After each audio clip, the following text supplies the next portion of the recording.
안녕하세요, 보상멘토입니다. 산업 현장에서 다쳤다면 산재를 통해 요양급여, 휴업급여, 장애급여를 지급받게 됩니다. 그렇다면 근제에서는 어떤 보상을 받을 수 있을까요? 근제는 통상 산재가 종결되고 나서 지급받은 보험급여 외에 초과되는 부분을 보상받게 됩니다. 그렇다면 근제보험 보상받는데 어려움은 없는지, 어떻게 손해보지 않고 보상받아야 하는지 설명드릴 테니까요. 영상 끝까지 시청해 보시기 바랍니다. 재해자는 흔들리는 발판 위에서 작업을 하시다가 3m 높이에서 균형을 잃고 떨어지면서 사고가 발생했습니다. 우측으로 떨어지면서 우측 족부, 팔꿈치가 골절되었는데요. 진단서를 보시면 중족골 2, 3, 4, 5번 골절, 요골 머리의 골절, 발등에 중요한 역할을 하는 쐐기뼈, 종골, 입방뼈가 골절되었습니다. 왼쪽 사진을 보시면 발 안쪽에서 촬영한 3D 영상입니다. 발등뼈와 붙어있는 뼈들이 심하게 골절된 걸 확인할 수 있습니다. 옆에 사진은 강선으로 골절된 뼈를 고정한 모습입니다. 맨 오른쪽 사진은 팔꿈치 CT 영상입니다. 위에 있는 뼈는 어깨에서 내려오는 상완골이고요. 이 밑에 뼈가 팔꿈치에서 엄지로 내려가는 요골인데 관절 부위가 골절된 걸 확인할 수 있습니다. 해당 부위는 수술하지 않고 깁스 치료를 받으셨습니다.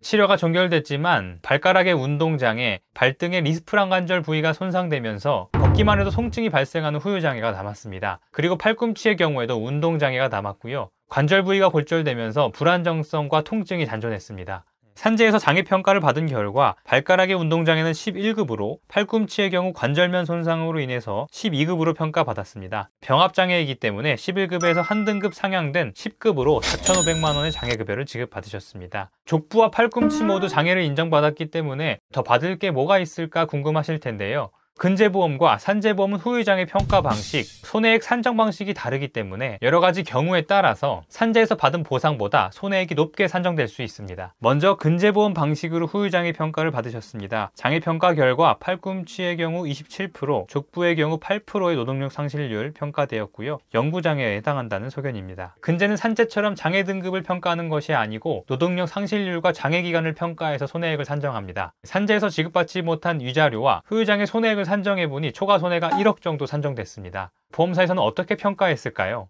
보험사 의료자문한 결과 발가락의 경우 노동력 상실률이 각 2%이고 한시 5년 장애에 해당한다는 소견이고요. 팔꿈치의 경우 노동력 상실률 13%에 한시 5년 장애에 해당한다는 소견입니다. 해당 결과로 손해액을 산정하면 산재에서 지급받은 장애급여에 한참 못 미치는 금액입니다. 몇백만 원의 위자료 말고는 받을 게 없다는 거죠. 저희가 초과된 손해를 산정했을 때 1억이 넘어가는 데 비해서 몇백만 원의 위자료가 달하면 차이가 굉장히 크죠. 보험사에서는 자문 결과 의견을 그대로 고수했고 그 이상은 지급이 어렵다는 의견이었습니다. 거의 1년 가까이 분쟁이 지속되었는데요. 결국 제3의 의료기관을 정해서 재해자는 한 번 더 의료감정을 받게 됐습니다. 평가 결과 팔꿈치의 경우 13% 영구장애, 족부의 경우 7% 영구장애로 평가받았습니다. 손해액을 산정하면 위자료, 후유장애 손해액을 합산해서 약 5천만 원이 넘는 보상을 받게 되셨습니다. 몇백만 원만 지급받고 끝날 뻔했던 근제보험, 결국 5천만 원을 지급받게 되셨는데요. 산재 장애급여와 합치면 장애보험금만 1억 원 정도가 됩니다. 재해자는 족부와 팔꿈치 모두 영구적인 장애가 남았습니다. 산재에서도 이를 인정했죠.